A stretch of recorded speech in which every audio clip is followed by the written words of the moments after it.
Hello, people. I'm back. I was on a certain other show this evening. There were boomer tech issues. My beautiful voice was not captured. For that, I am sorry, but I will make it up to you nonetheless. None of you boys were there anyway. You didn't see me fail. You didn't see me fall on my face. Hello, Simon. Who else is here? Mick. Stick around. Have fun with me. I'm going to talk a man named Word and his rebirth on a horrifying substance known as Datura. How did you know? How did you know that I was born in '88? It's not a dog whistle. No, that's when I was born. It's real, man.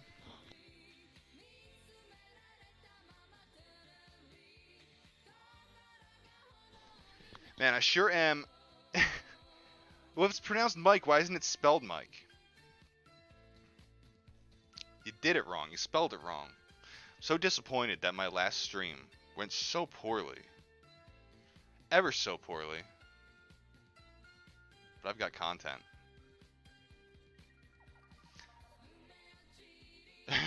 This fucking song is not gonna work. It's not gonna work at all. With the aesthetic that I'm trying to put across to you. This is called a rebirth on Datura by Word. Dose 1 teaspoon. Oral Datura seeds. Body weight 165 pounds. So this is basically how Malcolm X became enlightened in prison. So he's like Malcolm X woke at this point in his life. My experience with Datura stramonium, dry autumn seeds, was synchronistic with my expanding awareness. It marks a gateway from the world I was reared in and the world I now walk in. Without an extensive history of my growth, from pre-puberty to the day I ingested the sacred plant, simply recounting the experience itself would be fruitless. Oh, great. That's great. We got to hear about his prepubescence. I will spare the reader great detail, but some history should be shared. It was autumn, and I was 20 when I consumed the seeds of a withered jimsonweed plant in a field of shale in the foothills of Appalachia. I had been wandering for months already after leaving my anthropology studies in college in search of something real. My life to that point seemed to be a cycle of rearing, then disillusionment, and I had reached a weary state. After turning my back on the faith at 15, my belief in history's interpretations and philosophy at 17, my worldview and lifestyle with its effects at 19, and even my ability to conceive at 20, I felt naked and alone in a very cold world. I was living as a vagrant and wandered away, only away from all that was familiar. It all seemed ill. I had been fasting and having dreams with meaning that led me to asceticism. I had lived as a vegan for some time when I ate at all. I felt like I had been infected by my original sin, even if that was something so abstract that it couldn't be rationalized. I was ready to die, but I didn't even have the volition to push myself that far. The dreams showed me glimpses of something that I felt closer to in the wilderness. I don't think he said how old he was. Oh, he's like just counting up here. So he's 20 something? All right. That's awfully idealistic. Going to live in the wilderness. I bet he burned his social security card too. When my friend from childhood told me that he had spoken to animals while under the influence of Datura, I needed no more motivation. I could feel it was in order immediately. I wish I had the proper venue to explain more, as I feel that sharing would be correct. I consumed the seeds with a withered seed pod or two, which would amount to a heaping tablespoon, and about 4 hours later, the experience began. The onset involved losing touch with material reality. Things appeared, disappeared, and seemed in between constantly. I didn't have any concern, though. I was totally detached. Then I lost touch with my body. My legs wobbled, my arms went farther or not as far as I seemed to wield them. I felt like I was swaying when I was not. No concern for me still. Then, A great many visitors came and spoke to me. It seemed as though people I have known throughout my past were coming back and reminding me of lessons I'd learned. Mythical characters, holy men, teachers, fictitious characters, even TV personalities, past masters, all reminded me of insights that I gained from them. This lasted for hours, as my friend later told me he was sober. I recall at the end of this, they might just stand beside me silently, and I could see a light behind them and simply knew what they meant. So it seems to me that he's having visions that are kind of like that which people say they have in near-death experiences. Like his body thinks he's actually dying. And I bet a lot of people would interpret the people he was seeing as as like his ancestors or people, from the past of his genetics. Then an overpowering urge to urinate carried me to the toilet. I emptied a chalky white stream into the bowl. I'm glad we're going over this part. I emptied a chalky white stream into the bowl and sighed heavily, and all of a sudden, my mind was clear. I didn't know what was happening. This is when I entered what I will call a dream state. I opened the door to the restroom, and the other side was vacant. I recall feeling as if a woman were embracing me, and I fell into her cloak. I caught a glimpse of her face and amulet just before falling. She was earthy and old. This is when things become too abstract to recount with mind. I recall feeling as if I was falling in whichever direction I struggled against. I so exerted myself that I then decided to give up and just fall. It was after a period of intense fear and struggle at the prospect of falling that I realized I was floating. And the more I let go, the more I was cradled. There is a period after that I won't explain, because I feel only I understand it. What I can explain next was feeling the moonlight like a shower of cool warmth. I set out and roamed the hills, abandoning my keys, wallet, and shoes along the way. They felt so heavy, I recall. I recall speaking, using a vibrational voice, to plants of all kinds. They would make me feel their place in life's web, and taught me about mine. It was like visiting a place I had never been, and knowing everyone already. It was beyond description. I felt at peace. I recall resting under the moon, and then noticing a tick on me, then two, then five, and I couldn't swipe them off. They crawled furiously towards my head. At first I accepted it, as I had accepted falling. But as I began to think about the situation, it brought dread to my mind. By then, these ticks and other crawling bugs were crawling into my nose, ears, mouth, eyes, every orifice. The more I decided to panic, the more I did, and I could feel my airways being choked. Then, as if the feminine character with the cloak was whispering to me, I let go again and accepted death. At that very moment, every crawling thing that was choking me was transformed into a ladybug, and in a wisp of red in the moonlight flittered away. That is a very common thing with taking what's the word for this? Deliriant. It's a fucking deliriant. That's what Datura is. A very common thing to see spiders and fucking insects crawling all over you. Basically, if you eat a entire box of allergy pills, things happen. Can't recommend. Back to the story. I was quiet again.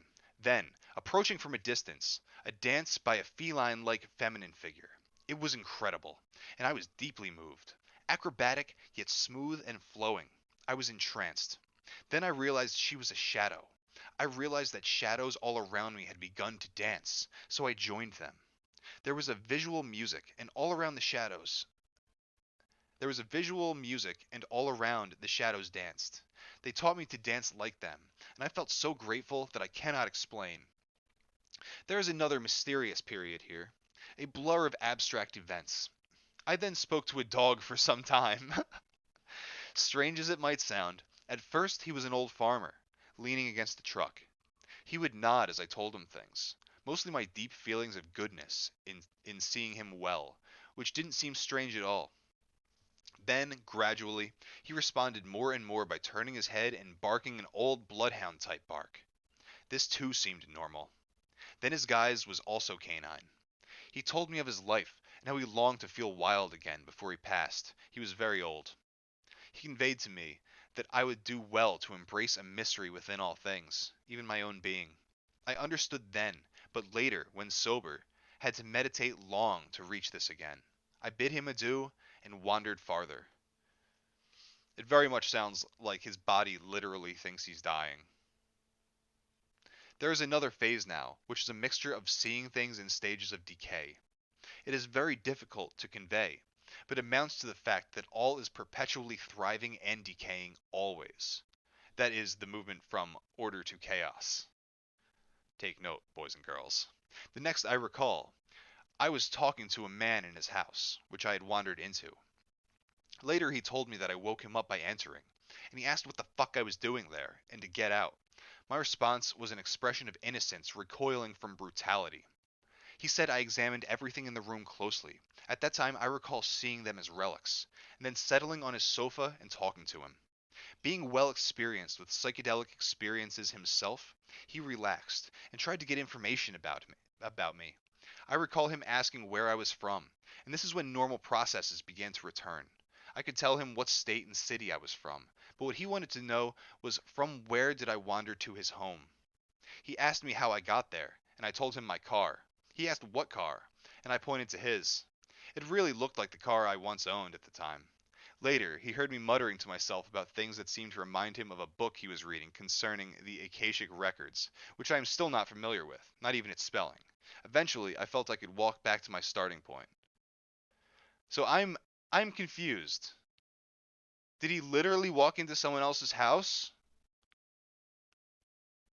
I can't I think he's I figured he was having visions. I think this motherfucker literally walked into someone else's house high as shit and was looking at all this crap and just sat down on the couch and started talking to him high as fucking balls on deliriums. That's fucking fascinating. It almost if he didn't mention it so offhand, I would think it's almost a fake story. Because that's fucking mind-boggling. And then this fucking guy he's talking to just starts talking about Akashic records. Like, I know what that is. Most people don't. I couldn't even explain it. It's some shit from Edgar Casey and Theosophy. I don't know. I then recall seeing a cloaked woman once more upon returning to my friend's home, but on second glimpse, seeing it was a heap of trash bags. Well, that's all women, right? That's just women. That's normal. That's women. This experience lasted 3 days, an utter time warp. I later found out that neighbors had seen me wandering in horse pastures, seeming to play like a small child might.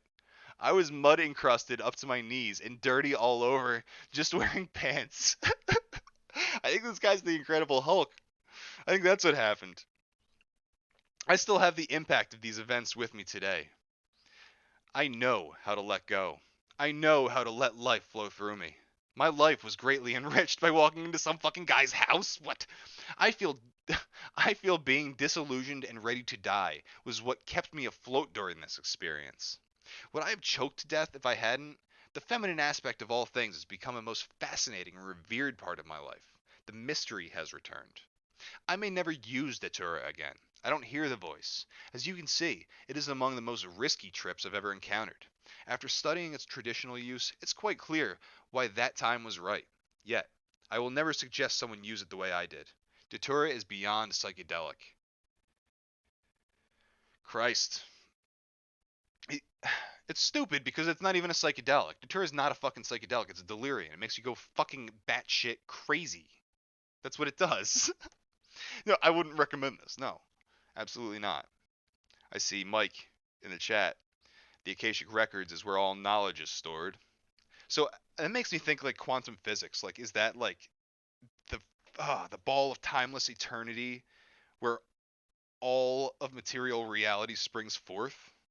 That's how I feel. I feel like I I just said quantum physics, then said some other random ass mystical crap. Whatever, bro. But maybe you know what I mean. It's the chaos that brings forth the order. Does anybody in chat have suggestions? What drugs do you want me to read about? I'll read about any of this fucking stupid crap. I don't really know how to use this website. It's been a long time. Where experience. Edgar Casey was a weird guy. There's definitely something to it. Everyone agreed that what he did was effective, and he never took money for it. And that's like unheard of. He was obviously doing something right. I've read what the hell was it? The book that his I think his son put together, Edgar Casey on Atlantis or something like that. It's very good. It's very good, and it's very reminiscent of the world we're living in today. I'm looking for suggestions on what drugs I should read about, what trip reports I should read about. Part of me wants to just pull up like, pull up the old Kratom trip report. Who's boofing Kratom? How the fuck high did you get off that? How'd that go?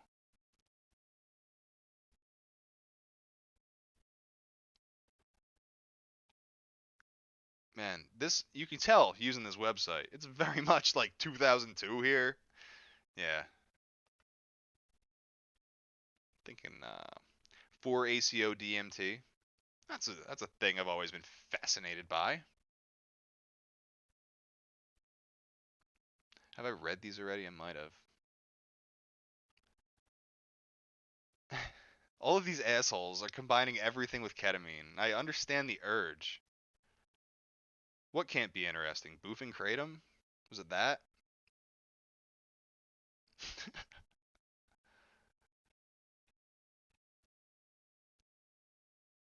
Alright, we'll do this. Kratom is just organic methadone. That's all it is. Here we go. A Night Conversing with Elves. 4-ACO DMT and ketamine by November 3rd, apparently. This dude took, alright, he did about, what the fuck, I can't do math right now, 19 milligrams of 4-ACO. That's like half a dose, if I'm being honest. Then a bunch of ketamine. Insufflate. No, he injected a bunch. I didn't even. Holy shit. Okay. Game changer, everybody. This dude injected 4-ACO DMT. I thought this was about snorting it. Holy fuck balls. Okay. We got about 19 milligrams of 4-ACO DMT. 14 milligrams of which were an intramuscular injection. 5 milligrams of which were intravenous. Followed by 20 milligrams of intravenous ketamine and 180 milligrams. Kind of trails off here. It says intramuscular, then it says some insufflated too. So this guy's going hard. 140 pounds. That's a little dude. Small dude. A lot of drugs. All right, let's get to this person. 25-year-old male from the United Kingdom. Height 5'9", respectable. Weight 10 stone, whatever that means in American. 140 pounds. Setting my bedroom. Dad at home, but in bed, and a note has been left to inform him I'm tripping. Holy shit. Man, when I was just tripping balls in the garage in my parents' house, like I couldn't just leave a note. Fuck off, Dad. I'm drinking cough syrup. No, wouldn't fly. Mindset excited. I haven't tripped in a few months, and I've been looking forward to trying this combo properly for about a year. I finally sourced both things and managed to save enough K without doing it all by itself. I understand. I get it. I've also been waiting till I've had enough time off work to fully recover and enjoy the trip. Pre-trip. Do I care about this?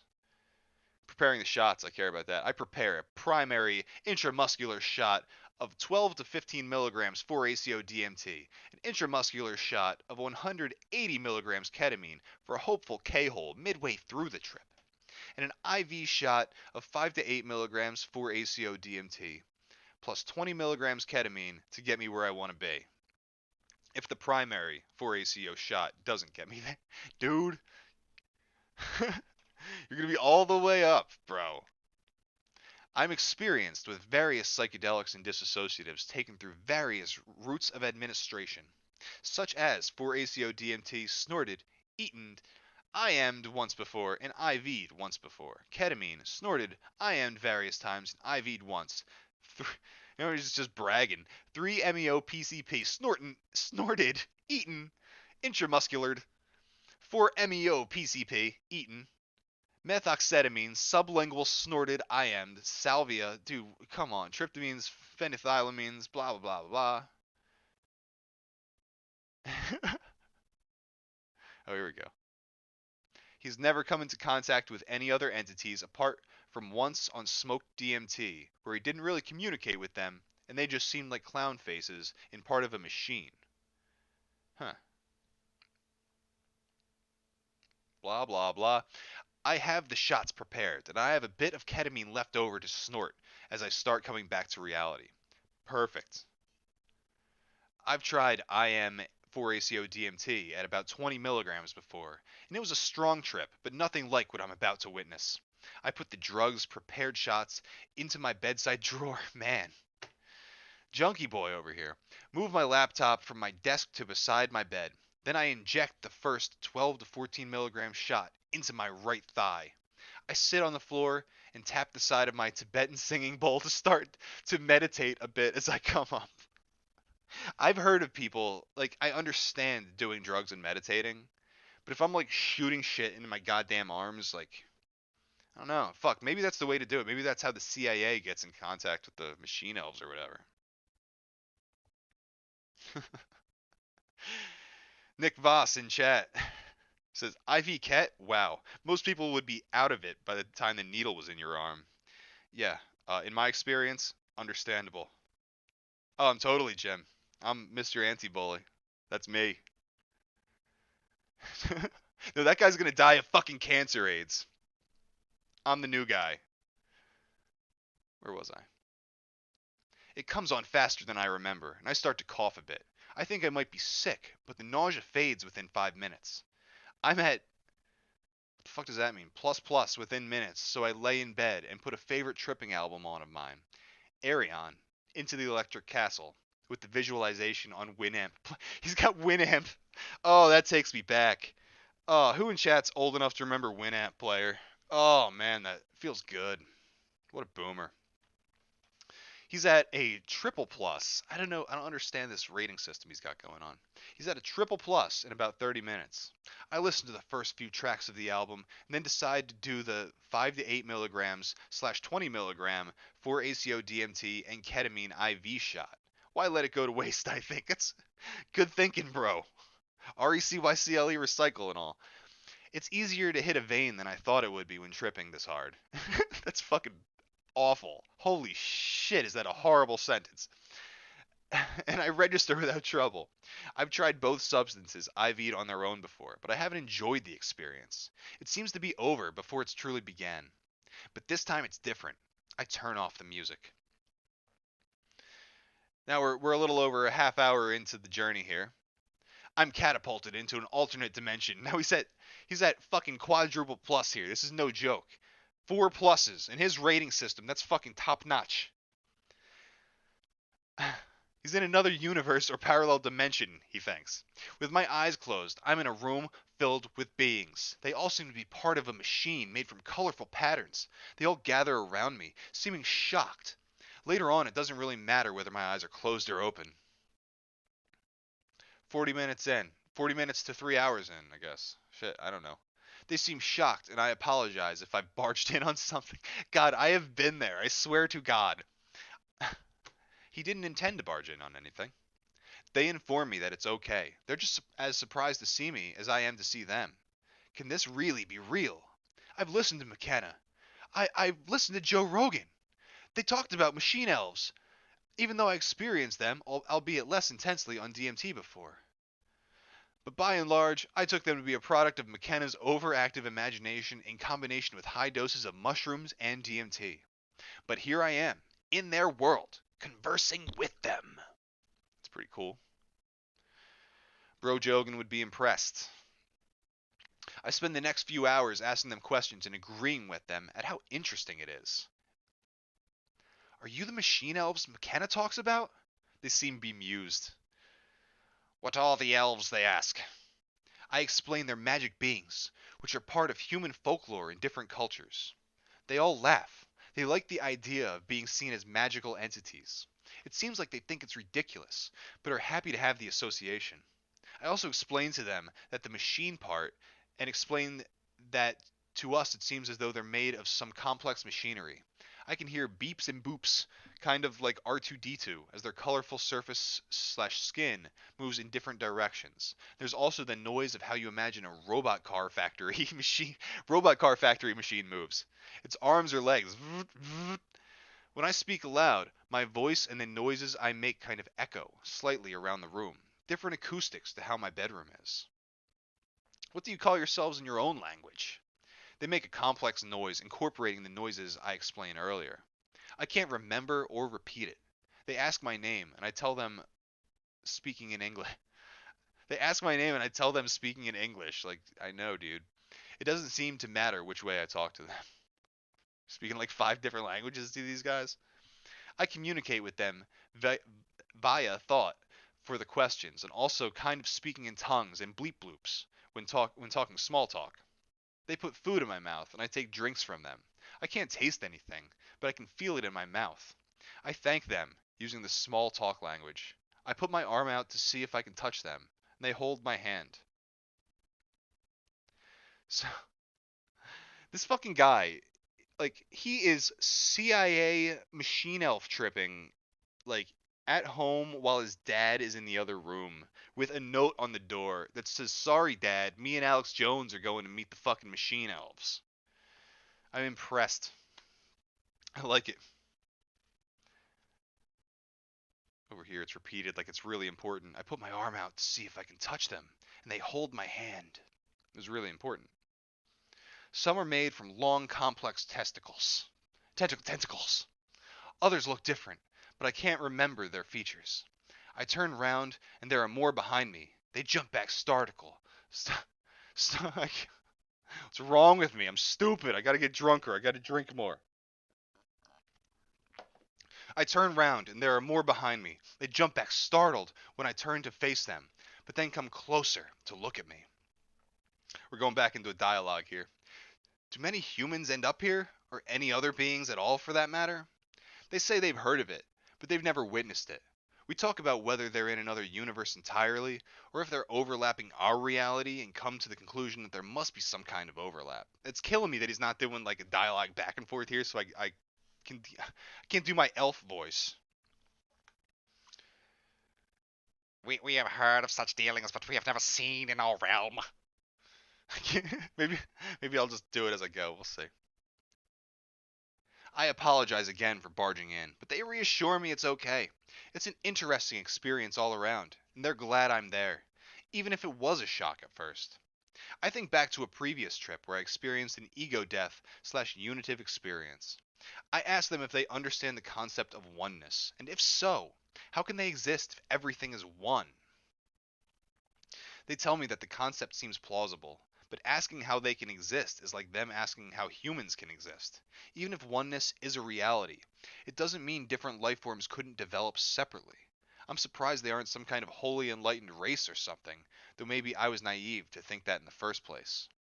I tell them how humans evolved on Earth as best I can with my limited scientific knowledge, and tell them we're carbon based life forms made of organic matter.